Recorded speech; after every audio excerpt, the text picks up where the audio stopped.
Welcome to ModernHackers scale modeling channel.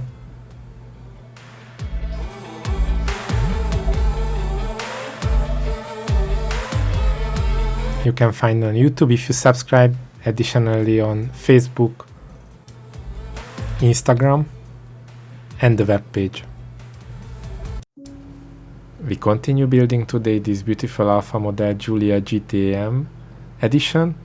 In the previous episode you did see how it was primed, and the today episode you will see how it's painted for a special color. It will be the NNP Flame Rouge color.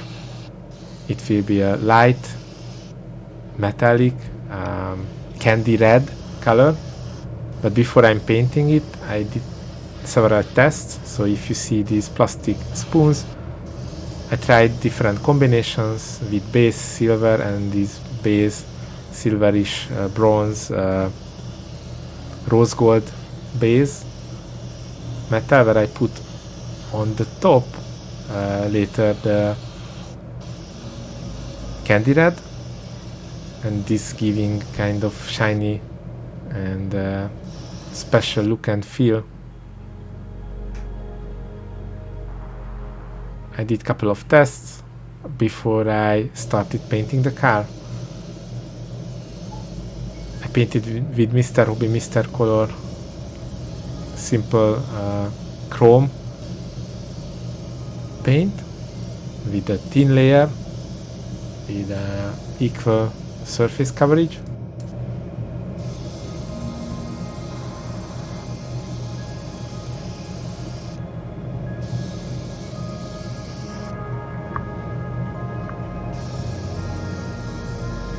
You need to make sure the surface is flat and no issues or imperfections, because this will be a candy paint, which means each layer needs to be healthy.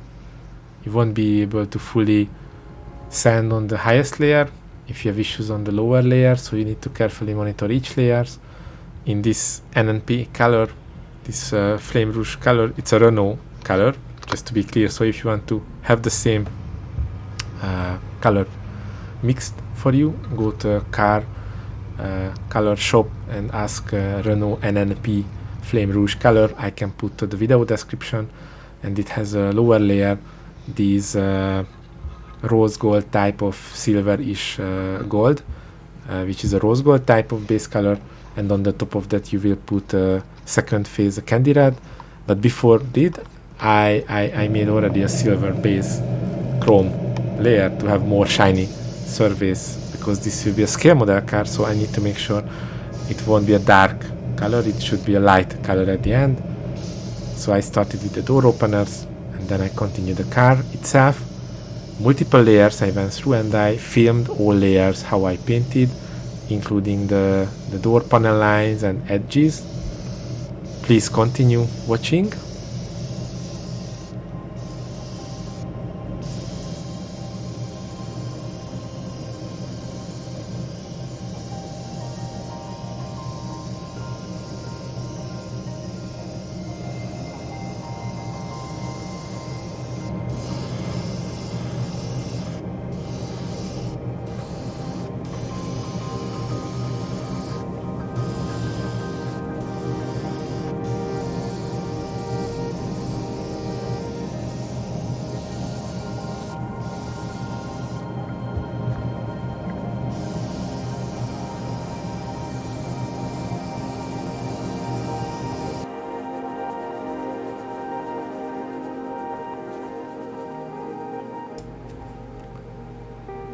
Between the layers, when I did see some dust in it or imperfection, with 3000 sanding sponge Tamiya one, I removed the dust and went back again with more thinner layer of airbrush.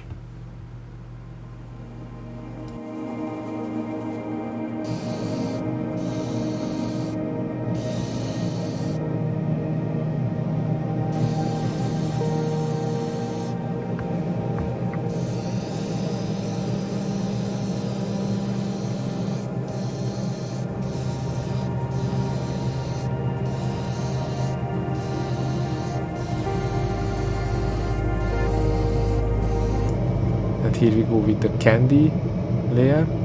It has a special viscosity, a special material. It's rather giving a light coverage, so you will need to apply in multiple layers, which means you need to really go with thin layers, otherwise it's collecting the dust on it. I used with appropriate thinner for these metallic paints.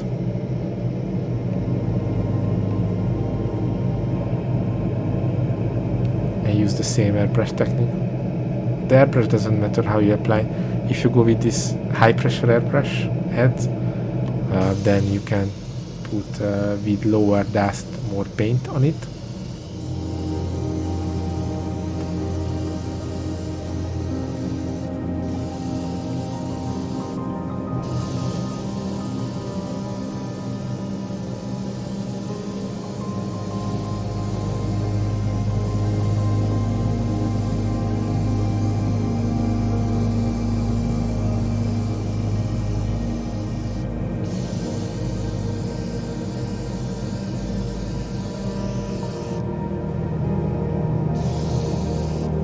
So if you can see the nose now more cherry red, you need to equally paint this because it needs to equally shine it.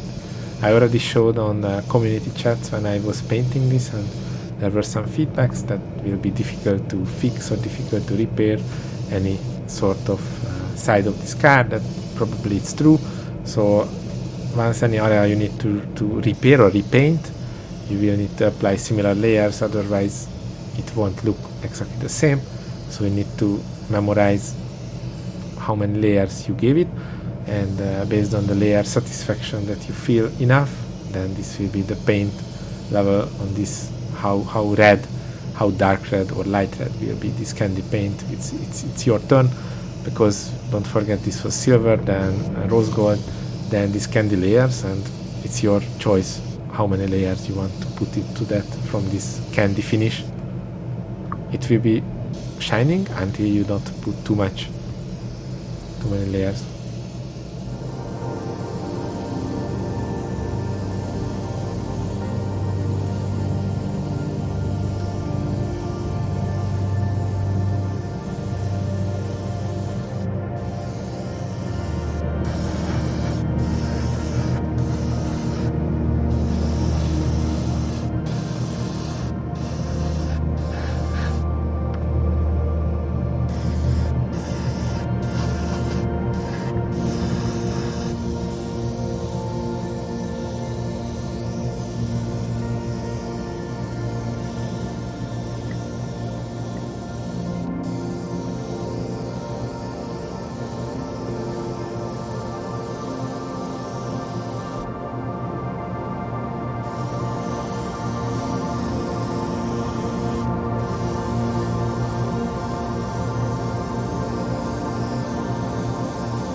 I hope you enjoyed this second episode. It was all about painting and painting technique, how to apply this candy coat.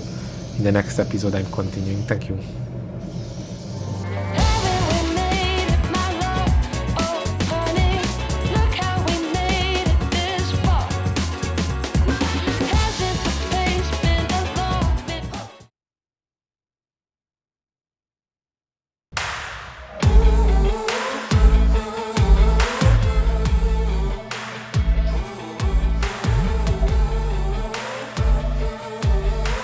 You can find on YouTube if you subscribe, additionally on Facebook, Instagram, and the webpage.